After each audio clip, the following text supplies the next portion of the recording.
Hari ini kita akan membahas tentang tema surat Al-A'raf ayat 172.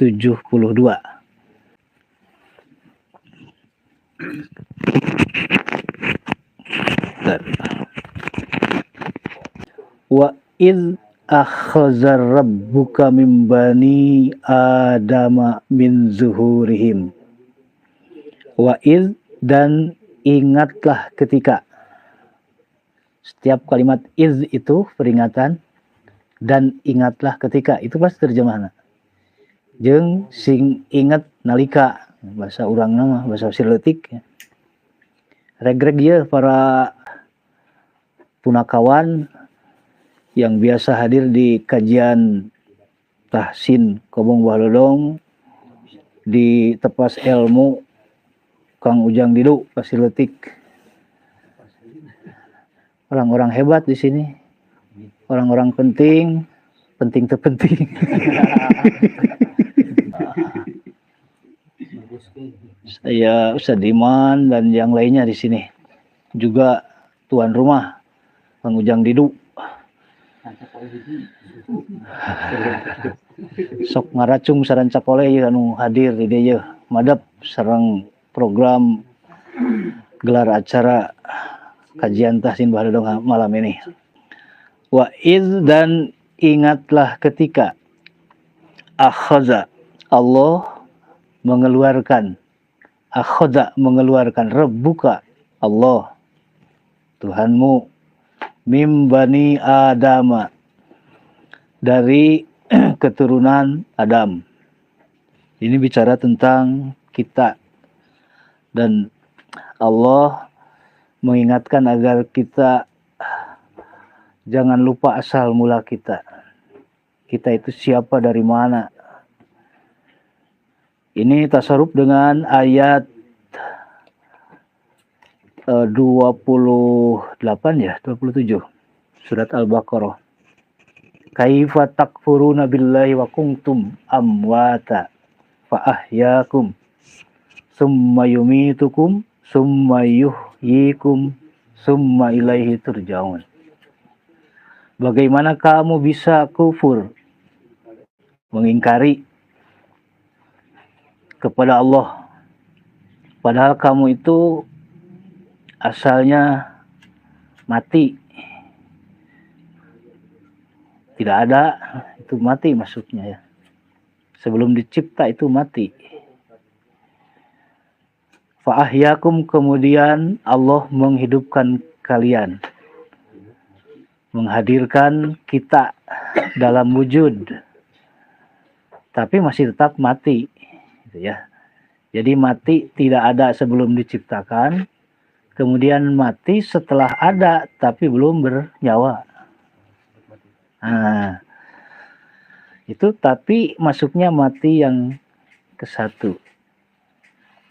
Mitatani wahayatani.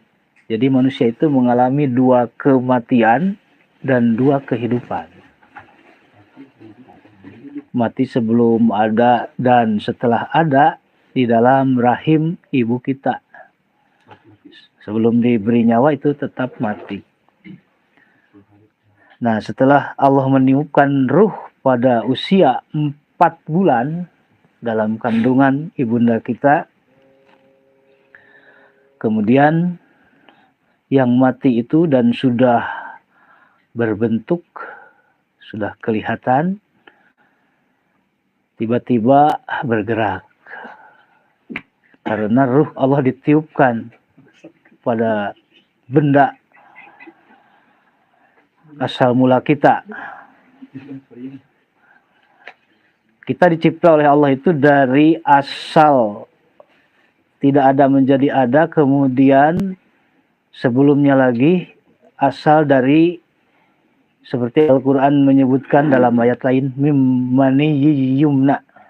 Manusia itu dari cairan yang sangat hina, sperma ya, dan digabungkan, disatukan dengan ovum, bibit dari perempuan, bersatu dari sekian miliar sel itu menjadi bentukan wujud yang nantinya menjadi manusia dan dari sel-sel yang bermiliar-miliar itu hanya satu yang jadi. Kemudian tumbuh jadi segumpal darah dan daging dan dilengkapi kemudian dengan tulang belulang. Nah, dari sana Allah kemudian bertanya kepada kita, ini semacam ejekan lah. Kaifa takfuruna billahi wa kuntum amwata. Kamu ini sok jago, padahal kamu itu siapa? Apa? Gitu. Kan sebelum jadi manusia itu apa ya? Bukan siapa. Nah, apa bedanya dengan makhluk-makhluk benda mati lainnya? Kemudian oleh Allah dihidupkan. Fa idza hiya khasimun mubin. Nanti dalam ayat lain dinyatakan lagi. Dari makhluk yang apa bedanya dengan makhluk yang lain, makhluk mati bahkan, hidup itu setelah diberi nyawa, tiba-tiba makhluk yang begitu hina dina, yang tidak ada artinya, tiba-tiba khasibum mubin, menjadi makhluk yang begitu berani membangkang dan menjadi makhluk yang kufur kepada Allah. Fa idza hiya khasimum mubin. Ini yang oleh Allah ditanyakan kepada kita, dan kita harus menjawab bukan dengan lisan, dengan bahasa, tapi dengan tafakkur dan sadar diri gitu. Bahwa seyogianya manusia itu dengan pernyataan dari Allah itu menjadi manusia yang bersyukur, menjadi manusia yang introspeksi bahwa kita tidak ada apa-apanya sebelum kita ada apa-apanya. Apalagi setelah kita bicara tentang ruh yang Allah tiupkan kepada jasad mudghah itu, jasad yang berbentuk benda mati tadi, pada usia 4 bulan atau 120 hari. Pada saat itu pula Allah kemudian memberikan nilai qadar kepada makhluk yang mati tadi, kepada kita. Ketika daging mati, kemudian manusia, dan ditiupkan ruh itu pada usia yang tadi. Nah, ruh itu yang kemudian disatukan dengan qada nasib manusia kelak. Manusia itu nantinya nasibnya qadarnya seperti apa. Jadi ada qada ya, ada qadar. Kalau qada itu ketentuan yang tidak bisa ditawar. Ya, ketetapan. Tidak bisa nawar-nawar lagi. Nasib kita itu, finishingnya nanti di mana kita, itu yang paling kita perhatikan. Apakah qada kita itu berakhir di surga atau neraka, yang tidak bisa dirubah lagi nasibnya itu. Tapi kalau qadar itu ukuran yang bisa dirubah, diusahakan, bisa kita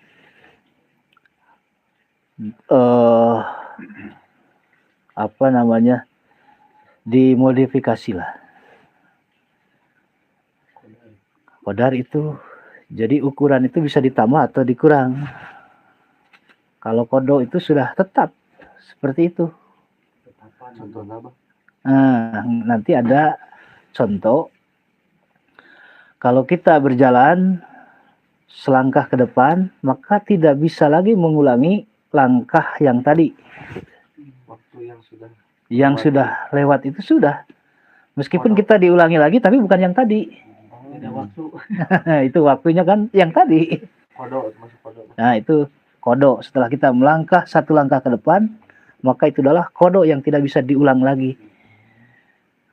Jadi yang tadi itu yang tadi, bukan yang sekarang. Yang sekarang beda lagi. Tapi kalau qadar itu dengan usaha. Langkah kita itu salah tadi. Harusnya bukan ke sana. Kita balik lagi dan mengambil jalan yang lain supaya tidak celaka. Nah, itu qadar.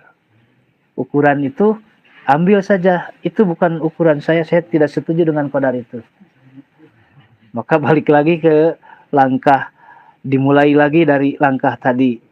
Memperbaiki diri itu qadar.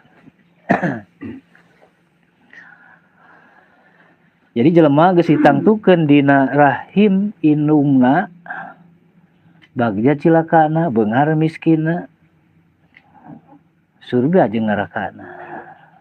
Ditangtukeun tah ku Allah teh. Itu sudah tentu di dalam rahim ibunya pada usia yang tadi. 4 bulan yang tadi. Kemudian ada persepsi. Bisa jadi ada yang berpendapat bahwa kalau nasib kita sudah ditentukan, nasib itu masuknya ke kodo dan kodar ya.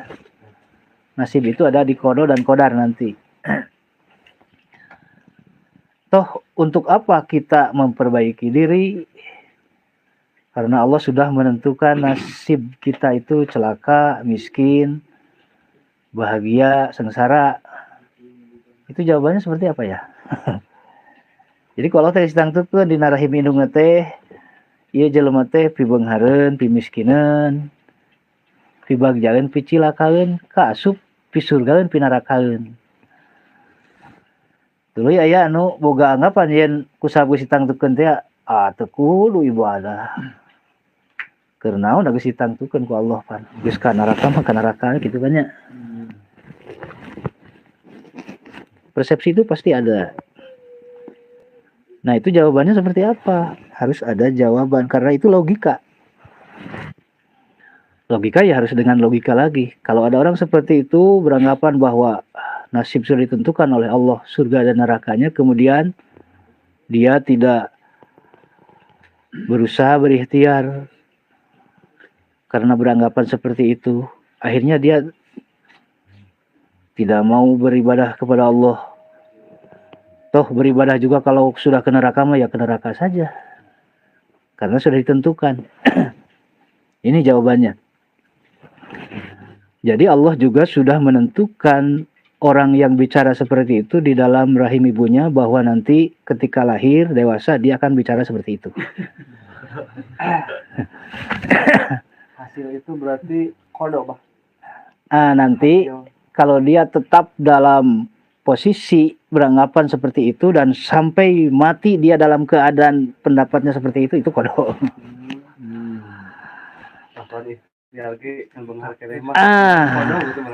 Berarti kalau pendapat yang kedua ini yang disinyalir, yang kita jadikan alternatif, bukan lagi pendapat yang tadi, tapi kita beranggapan bahwa Allah moal nanggeuy ti bongkokna bahasa Sunda mah. Melak cabe jadi cabe, hade jadi bonteng jadi bonteng. Melak hade jadi hade, goreng jadi goreng. Mustahil Allah anu hade engkena jadi goreng. Atana bisa balikna. Maknya jelema anu ibadah taqarrub diri ka Allah ka neraka gitu. Atana bisa balikna. Dengan persepsi seperti itu maka lahirlah kekuatan semangat bahwa kita berusaha sekuat tenaga, ikhtiar sekuat tenaga, toh Allah tidak akan salah menempatkan kita di mana setelah kita berusaha ikhtiar. Ternyata dia dengan persepsinya yang kedua ini berusaha sekuat tenaga beribadah kepada Allah dan ternyata benar. Tidak kemana dia akhirnya dia ke surga. Nah itu sudah ditentukan oleh Allah di dalam rahim ibunya bahwa dia itu akan berpersepsi seperti itu, dan betul saja dengan persepsinya, akhirnya dia masuk surga. Tinggal pilih saja, silakan mau bicara yang mana.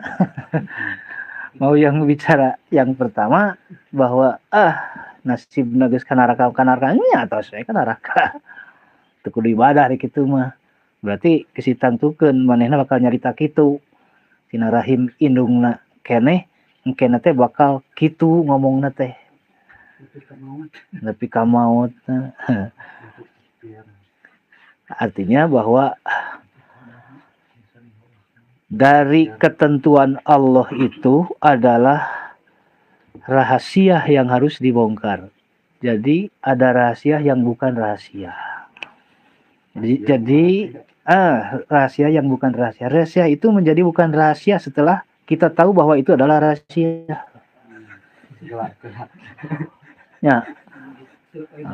Liur atau setik mametak naon. Nah, rahasia maut. Rahasia maut teh ngan urang apal bakal maut. Nah, kita tidak tahu kapan mati. Tapi oleh Allah diberitahukan bahwa kita itu akan mati. Rahasia mati mah. Mati itu rahasia. Tapi kita yakin dengan rahasia itu bisa dibongkar dengan keyakinan bahwa kita akan mati. Ada bukti-bukti orang lain mati, makanya orang moal gitu.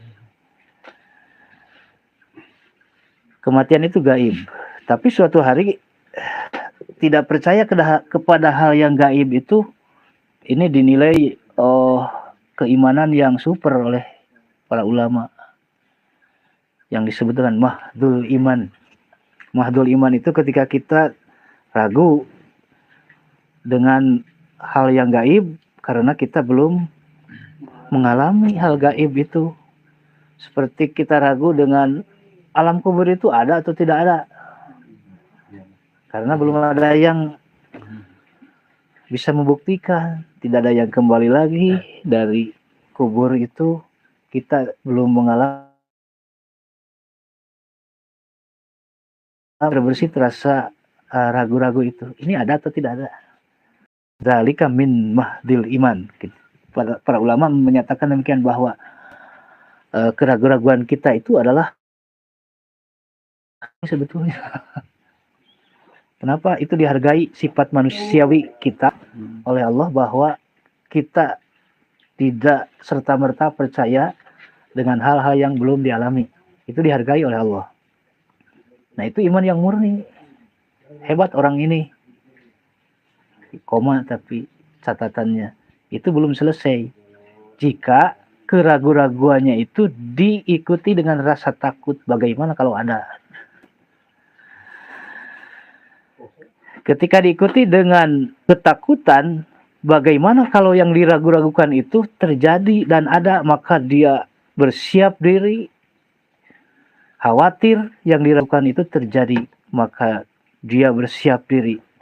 Apa ruginya kalau saya bersiap diri mempersiapkan yang diragu-ragukan itu? Secara moral saja, toh kita sudah berbuat kebaikan, meskipun yang diragukan itu memang ternyata tidak ada, toh kita tidak rugi. Itu logikanya. Ya Ustaz, aya pertarasan di panik dan Kumaha? bagaimana cara menyikapi orang yang susah disikapi. Contohnya ketika kita memberi nasihat tapi tidak dianggap. Masih banyak orang-orang yang mau menganggap. Jadi mending keneh urut nu gelo jeung urut nu cager mah. Eta teh gelo heula. Hiji waktu mah cager dinasehatan teh. Baheula mah cenah urang keur gelo dinasehatan teh tak kitu. Mudah-mudahan kadengengan kuno dinasehatan. Jadi kewajiban kita mah hanya sebatas menasehatinya. Sampai di situ saja. Innaka la tahdi man ahbabta. Kamu tidak bisa menasihati, memberikan hidayah kepada siapa saja, meskipun dia itu orang yang kamu cintai sekalipun. Satu. Kemudian Allah menjelaskan lagi di dalam Al-Quran, laisa alaikum hudahum. hidayah itu bukan urusan kamu, tapi mutlak itu Allah. Jadi kewajiban kita betul kembali bahwa kita punya nilai itu dari ikhtiar menasihati, punya nilai saham dari menasihati meskipun dia tidak mau dinasihati. Tengah gugu lah, urusan manehna. Da kewajiban urang mah ngingetan. Bagaimana Nabi ketar-ketirnya menghadapi pamannya sendiri, Abu Thalib. Apakah Nabi yakin bahwa Abu Thalib itu tidak akan bisa masuk Islam? Kan Nabi itu tidak yakin. Ini pasti masuk Islam. Tapi akhirnya Abu Thalib tidak masuk Islam. Tapi Nabi terus berdakwah dengan keyakinan. Jadi kewajiban kita memang kembali bukan hasil tapi ikhtiar. Pokoknya malam rek logika mah pek wae rek macike rek maceh rek regeje hirup tunggul di palud catang di rumpak oke asal tuntung hirup halus ari bisa mah gitu bungkul sahana misalkan atas kitu kieu tapi urang teh aya dina kaayaan kieu we kulak canggem dinya teh nya sangat mewakili. saya mewakili urang-urang Urang mewakili usaha teh tapi kieu di mejaan ulah urang-urang abdi. Surat tante wabtagi fi ma atakallahu darul akhirata wala tansa nasibaka. Sok berarti hotat mudag keur kabagjaan kahirupan akhirat tapi ulah poho bagian dunia anjeunnya. Dan diparentah banyak bagian dunia anjeun teh geus dikulak canggem tapi rahasia. Udah gue ka mana tepi na ikhtiar we kanya kitu maksudna mah. Di hasil teu nama Hasil nama nu tadi teh rahasia. ngan hade goreng tina ikhtiar urang Allah moal nanggeuy ti bongkokna teh. Ari geus di ikhtiar mah nah miskin wae tapi ahli surga. Gitu. Jadi ahli surga nanti ku kamiskinanana. Da urang geus ikhtiar. Ikhtiarna sadar yen eta teh ikhtiar bakal moal salah ngalarapkeunana. Lamun geus ikhtiar mah teu kabagean dunya oge tak kadinya meureun lumpat teh nya. Jeung meunang nilai tina kesabaran kitu wae. Tah eta tina ikhlasna tentremnya bakal tentrem tina jengkelna tina kuat dina narima coba baturna biheung kuat cenah kitu-kitu teuing hirup teh.